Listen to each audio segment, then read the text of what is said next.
Good morning friends. તો હવે આપણે આ લેક્ચરની અંદર રોગની પરીક્ષા વિશે વાત કરવી છે. કે રોગીની પરીક્ષા વિશે તો આપણે વાત કરી કે જુદી જુદી દર્શન, સ્પર્શન, પ્રશ્ન, આપતોપદેશ, અનુમાન, પ્રત્યક્ષ, યુક્તિ, પછી આપણે પંચવિધ જોઈ, ષડવિધ જોઈ, અષ્ટવિધ પરીક્ષા જોઈ. પરંતુ હવે આપણે વાત કરવી છે રોગની કઈ રીતે પરીક્ષા કરશું. તો રોગની પરીક્ષા એ એના નિદાન પંચક ઉપરથી થાય છે. નિદાન પંચક એટલે શું એ આપણે રોગ નિદાનમાં ભણી ગયા છીએ. ઓકે, તો નિદાન પંચક શું છે? નિદાન એટલે કે કોઝ, પૂર્વરૂપ એટલે કે પ્રોડ્રોમલ સિમ્ટમ્સ, કે જે ડિઝીઝ થાય એના પહેલાં જે ટ્રેલર આવે સિમ્ટમ્સનું એ પૂર્વરૂપ કહેવાય. રૂપ એટલે કે જે મેઇન સિમ્ટમ હોય ડિઝીઝના એ. ઉપસય એટલે કે જે વસ્તુથી ડિઝીઝમાં આપણને સારું લાગે, અને સંપ્રાપ્તિ કે જેની પેથોજીનેસિસ હોય એ સંપ્રાપ્તિ આવે છે. તો આ વસ્તુ જે છે થઈ ગઈ નિદાન પંચક. તો આ પાંચના આધારે રોગની શું થાય? પરીક્ષા થાય કે રોગ કેવો હશે. ઓકે, તો પહેલી વસ્તુ આપણે નિદાનની વાત કરીએ. તો કે નિદાન શું છે? કે વ્યાધિ વિનિશ્ચય કારણમ નિદાનમ, એટલે કે વ્યાધિને નક્કી કરવાવાળું કોઝેટિવ, વ્યાધિને મેનિફેસ્ટ થવા માટેનું જે કારણ છે એ શું છે? નિદાન છે. ઓકે, કે વ્યાધિ થવા માટેનું જે મૂળ કારણ છે એ શું છે? નિદાન છે. આવું લખ્યું છે મધુકોશમાં. બે ટાઈપના હોય, બાહ્ય અને આભ્યંતર હોય. એટલે કે બાહ્ય એટલે કે જે મિથ્યા આહાર વિહાર આપણે બહારથી કરીએ, અને આભ્યંતરમાં જે દોષ દૂષણની સમૂર્ત ન થાય અંદર એ. પછી બીજું એક બે ટાઈપ એવા આવે, ઉત્પાદક અને વ્યંજક. એટલે કે ઉત્પાદકમાં પ્રોડ્યુસ ડિઝીઝ ડાયરેક્ટલી કરે નિદાન, અને વ્યંજનમાં જે છે અગ્રેવેટિંગ ફેક્ટર ઓફ ડિઝીઝ, કે જે શું કરે? પહેલાં અગ્રેવેટિંગ ફેક્ટર હોય, પછી એ જે છે દોષને બગાડે ને ત્યારબાદ રોગ થાય, અને ઉત્પાદકમાં સીધો રોગ થાય. ત્યારબાદ વાત કરીએ તો કે અનુબંધ્ય હેતુ અને અનુબંધ હેતુ. એટલે કે અનુબંધ્ય એટલે પ્રાઇમરી અને અનુબંધ એટલે સેકન્ડરી કોઝ. 3 ટાઈપના નિદાનમાં અસાત્મેન્દ્રિય અર્થ સંયોગ, પ્રજ્ઞાપ્રદ અને પરિણામ. પરિણામ એટલે કે કાલ. સિઝનલ ઇમ્બેલેન્સ થાય એટલે જે રોગો થાય એ બધા પરિણામમાં આવે. પછી 4 ટાઈપમાં સન્નિકૃષ્ટ, વિપ્રકૃષ્ટ, વ્યભિચારી અને પ્રાધાનિક. સન્નિકૃષ્ટ એટલે કે નજીકના જે દોષ પ્રકોપ, night day before after food જે છે એના કારણે જે થતા હોય સન્નિકૃષ્ટમાં આવે. વિપ્રકૃષ્ટમાં જે છે સંચય પ્રકોપ પ્રસરવાળું આવે. વ્યભિચારીમાં જે છે ઇટિયોલોજિક ફેક્ટર્સ, દોષ produce disease with combination of other factor of get favourable condition. એટલે કે કોઈક દોષા સાથે ભેગા મળીને ફેવરેબલ કન્ડિશન આવે ત્યારે જે છે પ્રકોપ પામે એ વ્યભિચારીમાં આવશે.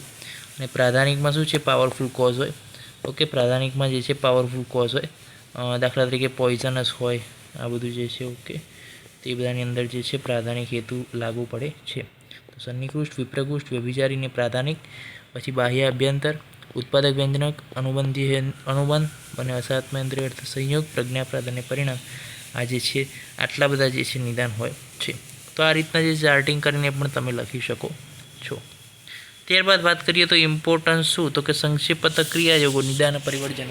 એટલે કે નિદાનનું ઇમ્પોર્ટન્સ શું? નિદાનને આપણે કેમ ઇમ્પોર્ટન્સ આપીએ? તો કે નિદાનનું ઇમ્પોર્ટન્સ એટલા માટે છે કે આયુર્વેદની અંદર વૈદ્ય જે હોય એ ટ્રીટમેન્ટ RX કરીને લખે, પહેલાં ઉપર લખે નિદાન પરિવર્જનમ. એટલે કે નિદાન પરિવર્જન જ શું છે? 50% ચિકિત્સા છે. કોઈ પણ આયુર્વેદિક વૈદ્ય હોય શું કરે? પહેલાં સૌપ્રથમ ડિઝીઝ શોધવાનો, સિમ્ટમ શોધવાનો ટ્રાય ના કરે, પરંતુ ડિઝીઝનો કોઝ શોધવાનો ટ્રાય કરે, એટલે કે નિદાન શોધવાનો ટ્રાય કરે. તો એના કારણે જ આયુર્વેદિકનું વૈદ્યપણું જે છે સફળ છે. ઓકે, તો કોઝ જે છે એ શોધવો જરૂરી છે, અને એના આધારે 50% ટ્રીટમેન્ટ એના આધારે થાય છે. હવે બીજી વાત કરીએ પૂર્વરૂપની આપણે. તો પૂર્વરૂપ એટલે શું? પ્રોડ્રોમલ સિમ્ટમ્સ. એટલે કે પૂર્વરૂપમ પ્રાગુત્પત્તિ લક્ષણમ વ્યાધિ. એટલે કે જો કોઈ પણ ડિઝીઝના લક્ષણ ઉત્પન્ન થાય એ પહેલાં જે સિમ્ટમ્સ ઉત્પન્ન થાય છે ઓછા વધતા પ્રમાણમાં, એને પૂર્વરૂપ કહેવામાં આવે છે. સામાન્ય હોય, વિશેષ પૂર્વરૂપ હોય. 2 પ્રકારના પૂર્વરૂપ હોય છે. ઓકે, સામાન્ય પૂર્વરૂપમાં શું છે? તો કે જ્વરના ધારો કે જોઈએ તો શ્રમ, અળતી, વૈવર્ણ્ય, વરેશ્ય અને વનયન પ્લવ, આટલું જોવા મળે. વિશેષમાં જ્વરમાં વાતજ્વરમાં શું, પિત્તજમાં શું, કફજમાં શું, એ વિશેષ પૂર્વરૂપમાં આવે. ઓકે, એનું ઇમ્પોર્ટન્સ શું છે? સ્થાન સંશ્રયણ બુદ્ધવા ભાવિ વ્યાધિ પ્રબોધકમ. એટલે કે સ્થાન સંશ્રય અવસ્થા થાય, સંચય, પ્રકોપ, પ્રસર અને સ્થાન સંશ્રય. જે સ્થાન સંશ્રય અવસ્થા થાય ત્યારે પૂર્વરૂપના સિમ્ટમ્સ ઉદ્ભવે છે, અને એના આધારે જે છે આપણે વ્યાધિનું જે છે ભાવિ વ્યાધિ, એટલે કે જે ફ્યુચરમાં જે વ્યાધિ થવાની છે એના વિશે અનુમાન લગાવી શકીએ છીએ. તો પૂર્વરૂપના આધારે પણ ડિઝીઝ ટ્રીટ કરી શકાય છે, અને જે છે સરળતાથી વહેલાની વહેલા દૂર કરી શકાય છે શરીરમાંથી. પછી આવે છે રૂપ, એટલે કે વ્યાધે સ્વરૂપમ વ્યક્તમ તદરૂપમ, કે જ્યારે વ્યાધિ એટલે કે ડિઝીઝ થાય ત્યારે જે સિમ્ટમ્સ ઉત્પન્ન થાય એને શું કહેવાય? રૂપ ઓળખવામાં આવે છે. સામાન્ય એટલે કે જે સિમ્ટમ્સ આવે, અને વિશેષમાં જે વાતપિત્ત કફ પ્રમાણે જે સિમ્ટમ્સ છે વિશેષમાં છે, અને વ્યાધિના આધારે જે છે ટ્રીટમેન્ટ થાય છે. ઓકે, તો પણ એ ઉપયોગી છે. ઉપસયમાં શું કીધું છે કે ઉપસય પુનઃ હેતુ વ્યાધિ વિપરીતાર્થ કારણામ ચ ઔષધ આહાર વિહારના ઉપયોગ સુખાનુબંધ, એટલે કે ઉપસય એ છે કે જે હેતુ વ્યાધિ અને એના અર્થથી વિપરીત ઔષધ આહાર અને વિહાર, એટલે કે જે કોઝ છે એનાથી વિપરીત ઔષધ આહાર અને વિહાર, જે ડિઝીઝ છે એનાથી વિપરીત ઔષધ આહાર અને વિહાર, જે કોઝ અને ડિસીઝ છે એનાથી વિપરીત ઔષધ આહાર અને વિહાર કરીએ તો આપણને શું થાય? એ રોગથી આપણને રાહત મળે, એ રોગથી આપણને સુખાનુબંધ થાય. ઓકે, સુખની પ્રાપ્તિ થાય, તો એને ઉપશય તરીકે ઓળખવામાં આવેલા છે. તો આ વસ્તુ ફકરો જે છે બહુ જ ઇમ્પોર્ટન્ટ છે, એ તૈયાર તમારે કરવાનો છે. દાખલા તરીકે હેતુ વિપરીત જોઈએ તો કે ઉષ્ણ પ્રયોગ જે છે વાત કફ જ્વર હોય તેની અંદર ઉષ્ણ દ્રવ્યનો પ્રયોગ કરીએ તો હેતુ વિપરીત થયો. કે હેતુ શું હતો એનો?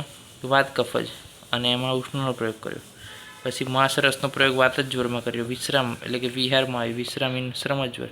તો આ રીતના જે છે આખો ફકરો તમારે આ જ જે છે કરવાનો તૈયાર રહેશે.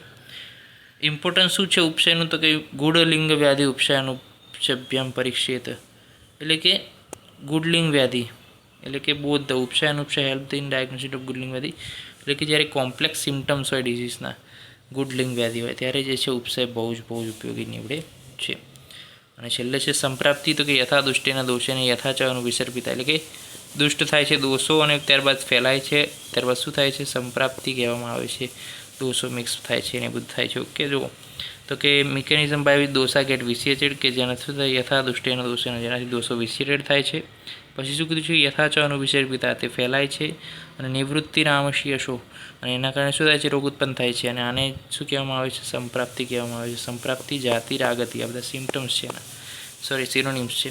સંપ્રાપ્તિ, જાતિ અને આગતિ. 6 પ્રકારની સંપ્રાપ્તિ: સંખ્યા, પ્રાધાન્ય, વિકલ્પ, બલ, કાલ અને વિધિ. આ 6 પ્રકારની સંપ્રાપ્તિ હોય છે. અને સંપ્રાપ્તિનું ઇમ્પોર્ટન્સ શું? કારણ કે સંપ્રાપ્તિનું વિઘટન કરશું તો ચિકિત્સા સફળતાપૂર્વક પૂરી થાય છે. તો નેક્સ્ટ લેક્ચરમાં મળીશું આપણે. અહીંયા જે છે રોગ પરીક્ષા પૂર્ણ કરી છે. એક આ વસ્તુ ખાલી તમારે આ ચાર્ટિંગ જે છે તૈયાર કરવાનું રહેશે તમારી રીતના. એનું પણ લેક્ચર આપણે આગળ જતાં બનાવીશું એક અલગથી. ત્યાં સુધી રજા આપશો. જય હિન્દ, જય ભારત, જય આયુર્વેદ, જય ધન્વંતરી. નમસ્કાર.